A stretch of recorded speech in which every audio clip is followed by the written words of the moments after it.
belíssimos, maravilhosos e estupendos estudantes. Estamos aqui para mais uma aula maravilhosa, para mais uma aula aí, pra gente aprofundar nossos conhecimentos, pra gente aí, justamente, eu já falei, a gente vai sair daqui, ó, cientistas.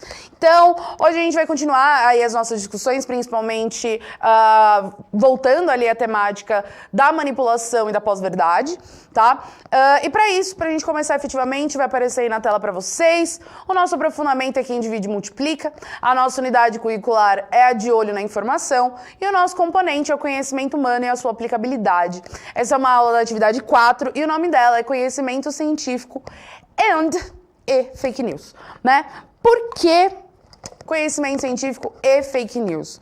Porque ainda, obviamente, que as fake news, elas não atinjam apenas o conhecimento científico, né? A gente até já falou sobre isso, então quando a gente fala ali sobre a desinformação, essa desinformação, ela também pode ter outras intencionalidades, como, por exemplo, derrubar governos, incentivar guerras, manipular a eleição. Então, esses outros pormenores, obviamente, não têm a ver necessariamente com conhecimento científico. Até tem, né? Mas a gente vê também fake news cotidianas, assim. Mas é óbvio, todas elas vão acabar perpassando o conhecimento... Perpassando, eu gosto quando eu uso palavras difíceis. Vão perpassar o conhecimento científico. Por quê? Porque quando a gente fala sobre a desinformação... eu tô usando desinformação porque a gente já falou, fake news é um recorte de todo esse fenômeno da desinformação. Mas quando a gente fala sobre conhecimento científico versus fake news, ou desconhecimento, sei lá, no fim das contas a gente vai acabar entrando na ideia de que, a gente tá falando sobre conhecimento científico acadêmico, né? Óbvio.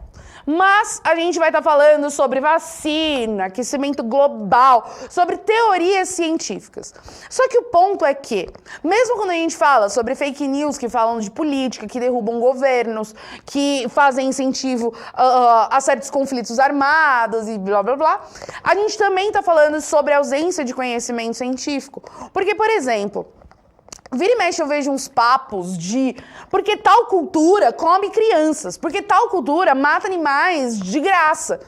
E, cara, não é bem assim. Muitas vezes, se você tem um conhecimento, se você dedicou um tempo para entender um pouco de antropologia, para pesquisar sobre aquela cultura, muito provavelmente você vai descobrir que as coisas não funcionam exatamente daquela maneira, né? Não é bem desse jeito que os lugares funcionam. A mesma coisa, estereótipos sobre países. Se a gente se dedicar a conhecer pessoas desses países, e óbvio, não as que estão na mídia, porque a mídia também tem esse ideal de propagar estereótipos, mas a gente começa a perceber que, talvez a visão que as pessoas têm também da nossa...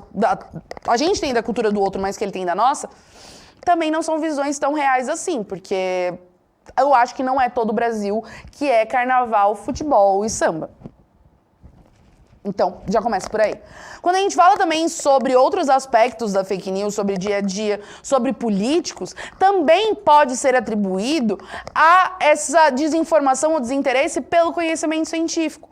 Porque a política, ela é uma ciência, tem o próprio nome, ciências políticas. Ou, por exemplo, ciências sociais, que uma das disciplinas é ciências políticas. Quando você entende processos políticos, olhando dentro tanto da teoria, mas como essas teorias se traduzem na prática, a gente consegue ter um olhar diferente. Tipo, chega uma fake news, sei lá, deixa eu pensar um bagulho meio absurdo, assim. A Câmara de Vereadores passou uma lei nacional pra todo mundo pintar o cabelo de verde. Cara, isso tá errado em muitos níveis. Primeiro que Câmara de Vereador é municipal. Se é município, ele não tem poder federal. A partir de então, ele não pode estabelecer uma lei federal. E segundo, as leis federais não podem as novas leis não podem entrar em conflito com leis já existentes, mas obviamente, você pode ter alteração de leis, mas com leis básicas, por exemplo, como a liberdade de expressão, liberdade de ir e vir. Então, não pode existir um ordenamento que faça com que todas as pessoas sejam obrigadas a pintar o cabelo de uma determinada cor. Vai contra outros 300 milhões de artigos da Constituição. Então, se você tem uma base de conhecimento para isso, cara, já ajuda muito de você olhar umas notícias e falar, gente, mas não é assim que acontece, não é assim que funciona, isso não é legal, isso não deveria ser feito. Então, mesmo quando a gente acha que existe uma divisão entre fake news e conhecimento, e aí a gente pode até ultrapassar o limite do científico, mas a ausência de conhecer leva justamente a gente ser enganado. É óbvio que não é uma receita, já falei pra vocês, tudo bem, eu sou formada em ciências sociais. Não significa que eu nunca tenha caído numa fake news. Mas já diminui muito esse processo. Então, para começar, a gente vai relembrar o que é ciência, né? Porque quando a gente está falando de ciência, a gente está falando sobre saberes, mas saberes disciplinarizados, né? Talvez a palavra são conhecimentos que passam por processos de comprovação. Então, a palavra ciência vem do latim scientia, né? Que é conhecimento, saber. É a mesma origem da palavra ciente, sabe? Quando você coloca ciente do termo e você assina, é exatamente isso. Ciente quer dizer que você tem conhecimentos e saberes sobre aquilo que você está assinando e você não pode declarar posteriormente que você não sabia, porque você assinou que você estava ciente de tudo aquilo que estava sendo proposto, tá? Só informação de graça. E aí, a gente pode definir aí a ciência como conhecimentos sistematizados, por causa que ela passa por uma sistematização, não só de processos, não só dos processos experimentais, mas os resultados também são tabelados e sistematizados, que são provenientes aí de aplicação de método. E esse método, a gente já conversou, ele varia de estudo para estudo, tá? A ciência, ela vai surgir na Grécia, ela tem uma modificação aí mais ou menos no século XIV. Século XIV, ela surge uma modificação aí no nosso ideal de ciência. Ela era muito mais observativa e aí ela passa a ser muito mais... Não é a palavra, mas hoje o meu português me abandonou. Mas ela passa a ser mais burocrática, né? Ela não passa a ser apenas uma observação de fenômenos, mas ela passa por uma remodelação aí. Pesquisem depois. Tem um livro, mano, só que tem 900 páginas, que é a história da ciência, e é a história da ciência de 1500 a 1700 e alguma coisa.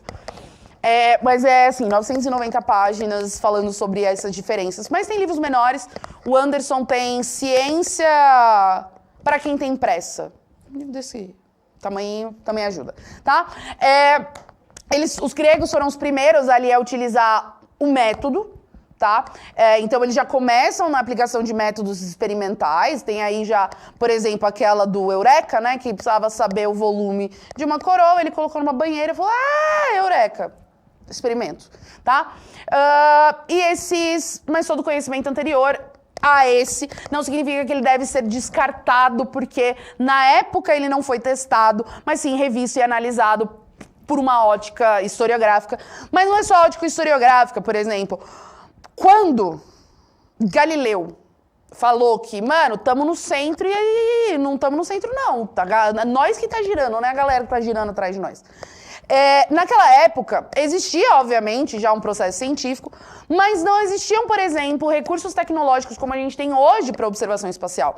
A gente já fala de buraco negro, mano, cotas que tá rodando esse assunto do buraco negro. A gente só conseguiu uma foto do buraco negro, foi ano passado? Começo desse ano? Acho que foi fim do ano passado.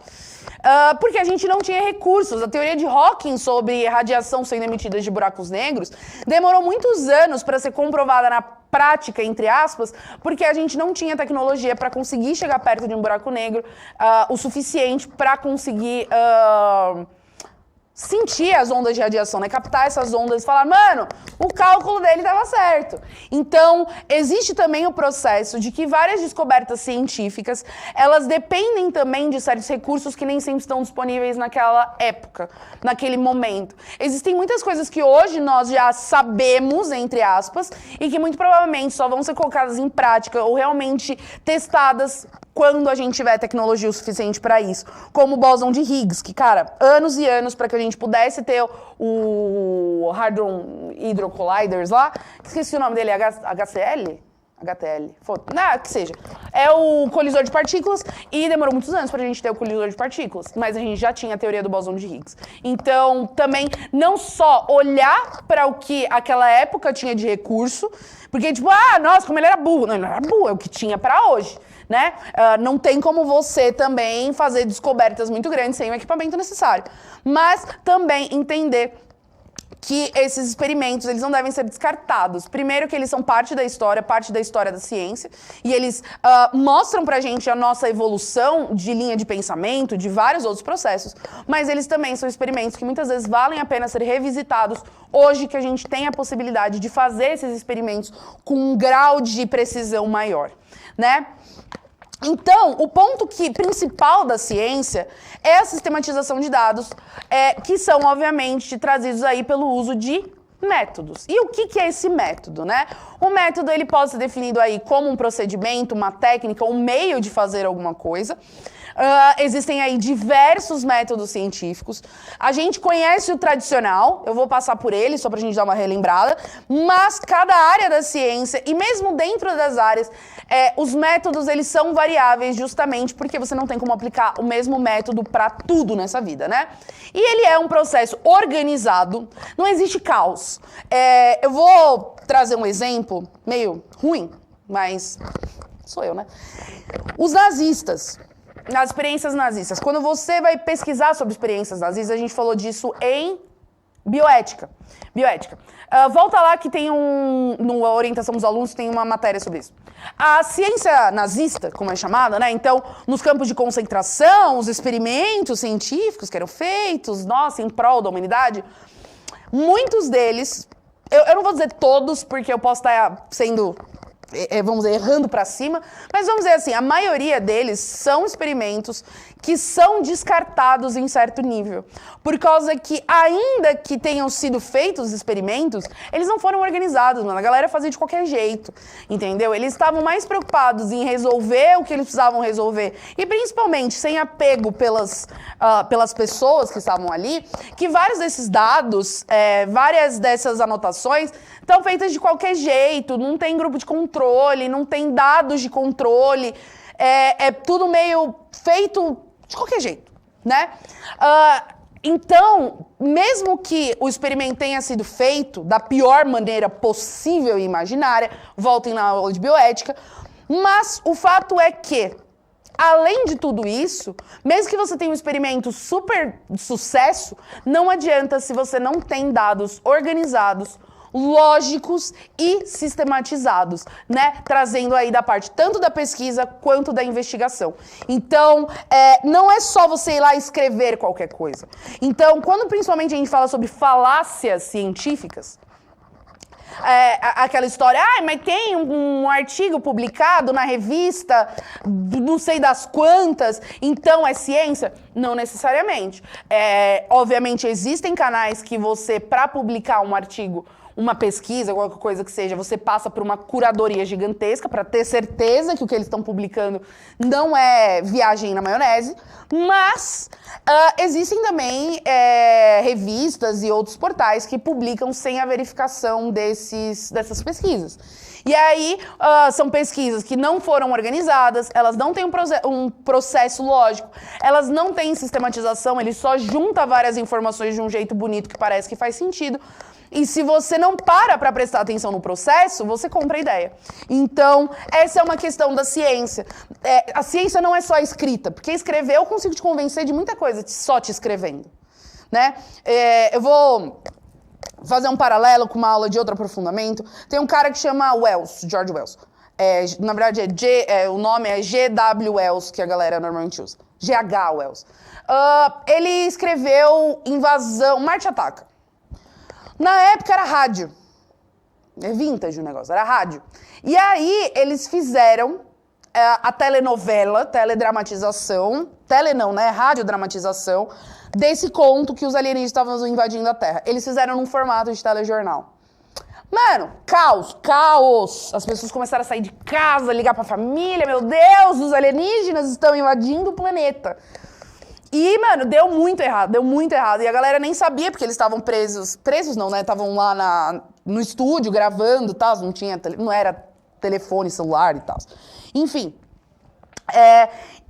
Então, por uma radiodramatização que não foi bem avisada, pessoas acreditavam que a gente estava sendo invadido por marcianos. Então é isso que eu tô falando. O texto, pelo texto, não significa nada. O que é necessário analisar no método científico é exatamente o processo do método. Como você fez isso?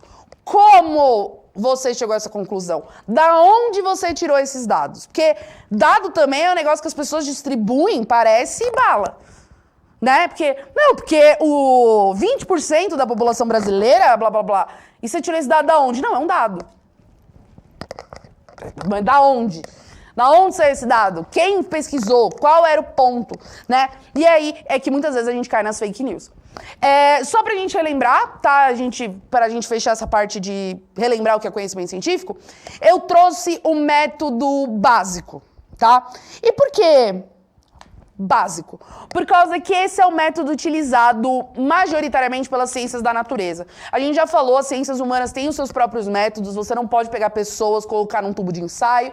Então, a gente tem a observação participativa, a gente tem as regras do método sociológico propostas por Durkheim, assim como outros. Esse é o método, basicamente, das ciências naturais e das ciências exatas. Óbvio, não é exatamente desse jeito, existem as variações, né, de acordo com a necessidade. Que é observação, então você observa um fenômeno e fala, o que será que está acontecendo? Você problematiza, que é justamente, isso está acontecendo. Por que que isso está acontecendo? Temos um problema.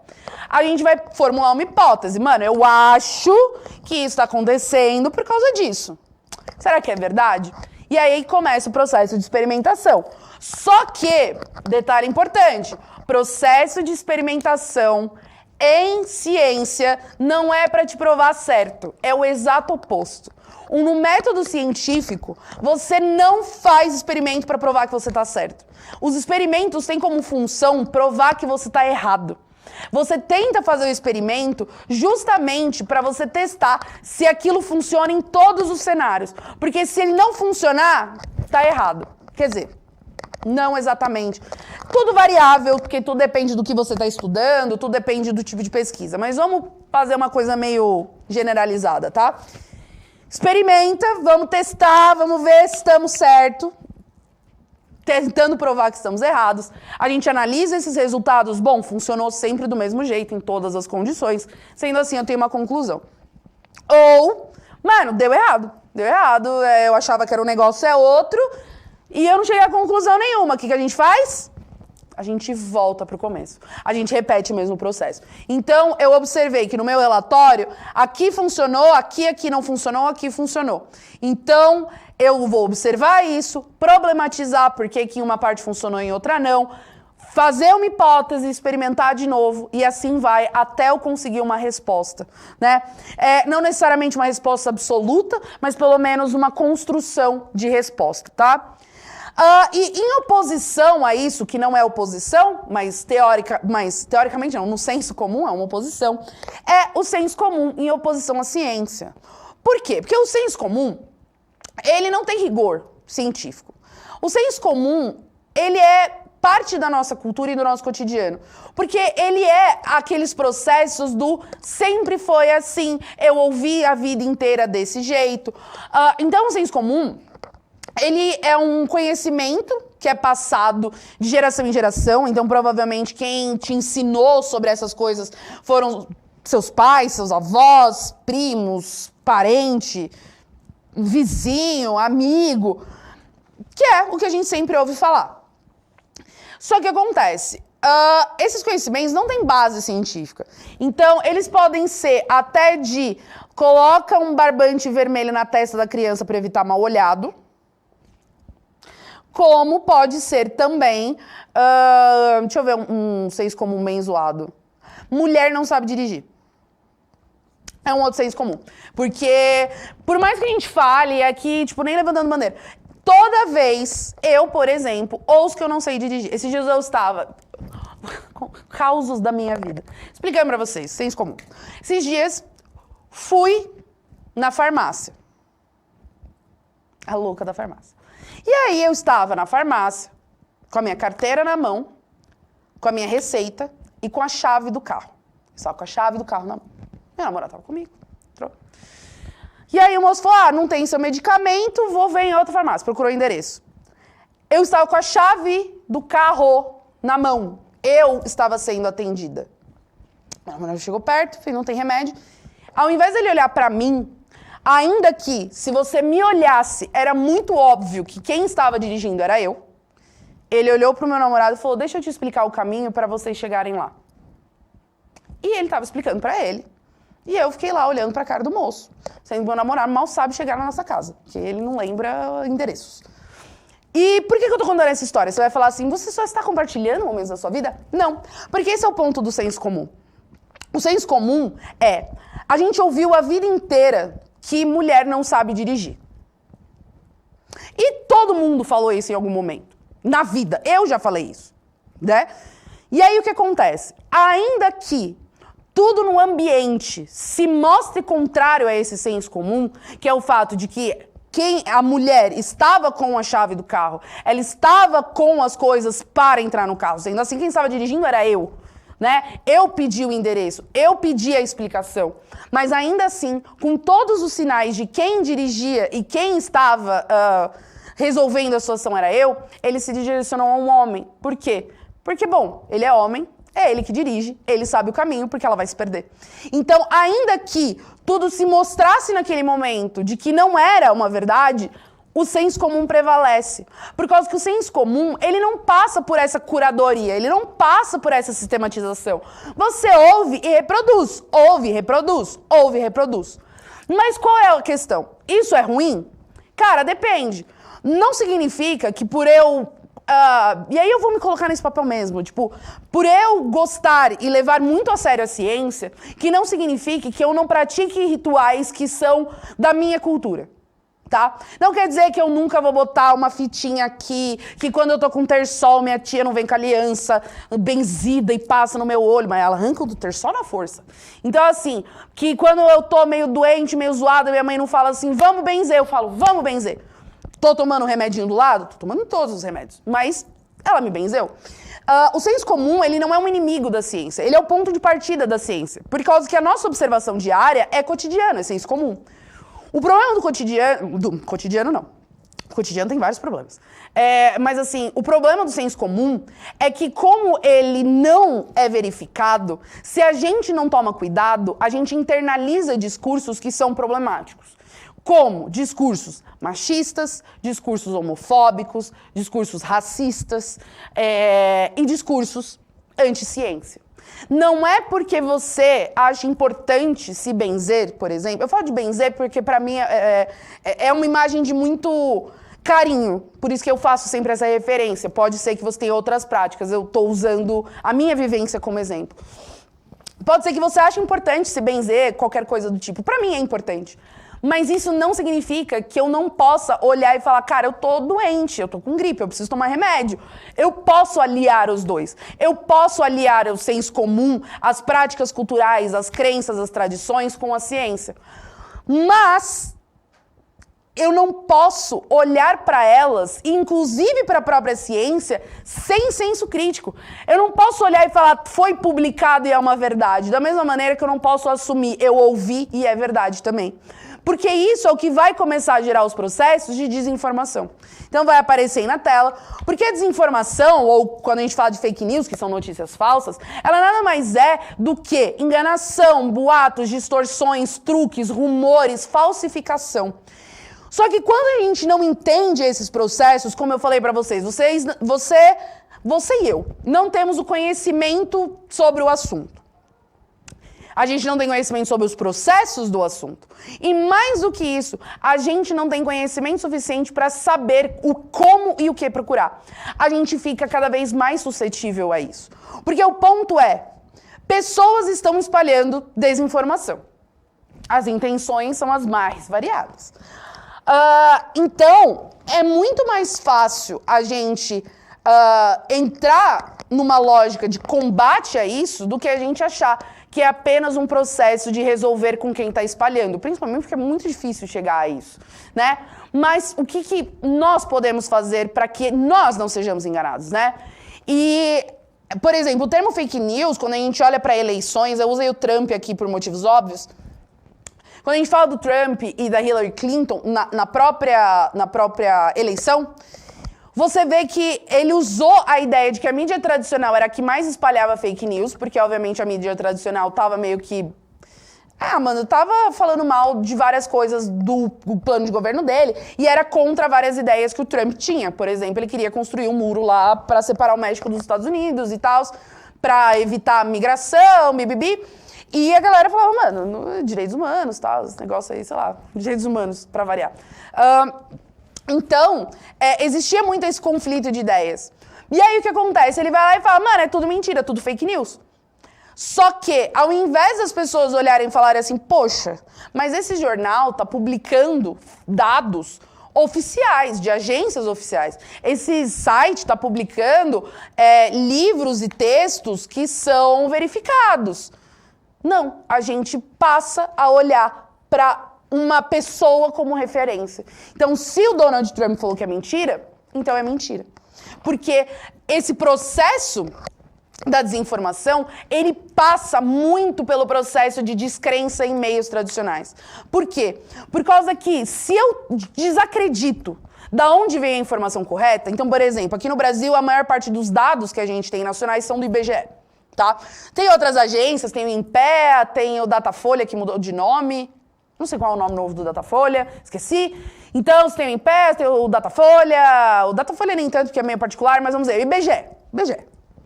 IBGE é onde tem mapa, censo, tá tudo no IBGE. Se eu começo a fazer com que as pessoas não acreditem mais no IBGE, tudo que o IBGE fez é mentira pra mim. E aí, se ele é a única fonte de informações confiáveis, e você, ou eu, vamos colocar no lugar, e eu, Fabiana, sou uma pessoa aleatória, que nunca vi nada disso. Se você não acredita no IBGE, mas você acredita em mim, eu posso falar a groselha que for, a sua credibilidade está em mim. Mas ela deveria estar no instituto oficial, que é o IBGE, mas não está. Isso é um processo que vem acontecendo. A fake news não é só informação falsa chegar até você, mas é fazer com que você também tenha descrença nos meios que você vai encontrar informação. Porque aí você não vai atrás. Você não vai atrás do que você acha que é mentira. E se eu te convenço que é mentira, você vai atrás menos ainda. E aí é que entram as táticas de manipulação. A manipulação, né, ela pode ser tanto informações veiculadas por mídia, né, como por outros meios aí, mas funciona desde falácia lógica, entendeu? Todo mês de setembro chove. Só que setembro também é o mês que teve as mais altas temperaturas. Sendo assim, a chuva faz ter mais calor. Isso é uma falácia lógica. Essas duas coisas não fazem o mínimo sentido juntas. Elas não têm nem ligação uma com a outra, mas eu fiz uma falácia lógica. Eu criei uma lógica onde não tem. Então, setembro choveu muito. Só que também teve as temperaturas mais altas do ano. Eu tô inventando esses dados, tá? Só pra deixar claro. Teve as temperaturas mais altas do ano. Então, se choveu e teve as temperaturas mais altas, então quer dizer que a chuva gera a temperatura mais alta. Não, mas é uma falácia lógica. Eu criei uma linha lógica. E se você não tem conhecimento para entender que esses fenômenos não necessariamente estão atrelados, eles podem ser fenômenos desconexos, você vai olhar e falar, provável, sua lógica tá bonita, você construiu a frase bonitinha, né? Além de outros artifícios retóricos. Por quê? Porque a manipulação, ela vem do texto bem escrito, ela vem da fala bonita, entendeu? Por causa que ninguém acredita em alguém que não tem confiança na própria fala. Se você olha um texto bem escrito, você fala, o cara passou uma cota escrevendo isso aqui. O cara se dedicou, tá bonito esse texto. Não vai mentir num texto tão bem escrito. Poxa, olha como ela fala, eloquente, falando palavras difíceis, usando termos difíceis. Então quer dizer que ela tem conhecimento, porque sem conhecimento você não vai falar difícil. Isso é uma falácia retórica. Então as pessoas se apropriam desses instrumentos da fala e da comunicação para justamente espalhar aí e manipular a opinião pública. E aí elas podem ser manipulações ideológicas, religiosas, econômicas, política, do que você quiser. Inclusive de moda, produto, serviço, de compra, né? E aí a gente entra no processo da pós-verdade, porque a pós-verdade nada mais é do que essa manipulação, só que se aproveitando do senso comum. Eu faço com que as pessoas percam a credibilidade nos meios confiáveis, nas instituições, E eu pego esse senso comum e jogo ele em destaque. E aí, pô, mano, a gente ouviu isso a vida inteira. Estão querendo dizer pra gente que a gente viveu errado. E aí, não, eu não vivo errado. Exato, você não vive errado. Então, eu vou acreditar na minha própria verdade, porque todo mundo quer me provar errado. E não é isso. Então, a pós-verdade, ela também é a manipulação do senso comum para justamente descrença na ciência, descrença em instituição, senso comum vai pra frente, senso comum não tem validação e todo mundo fala o que quer. E uma mentira contada várias vezes, desculpa, mas ela tende a virar uma verdade. Fechou? Encerramos a nossa aula aí, não esqueça de avaliar, tá aqui embaixo. Já falei demais. E a gente se vê aí nas outras aulas, vocês são lindos. Um beijo e até mais. Esqueci, ó, também tem o canal antirracista, eu esqueci de falar, mas depois vocês... ó, o pessoal é veloz, tá aqui, ó, educação antirracista. Depois dá uma olhada lá, tem umas aulas, ó, chuchu. Até mais.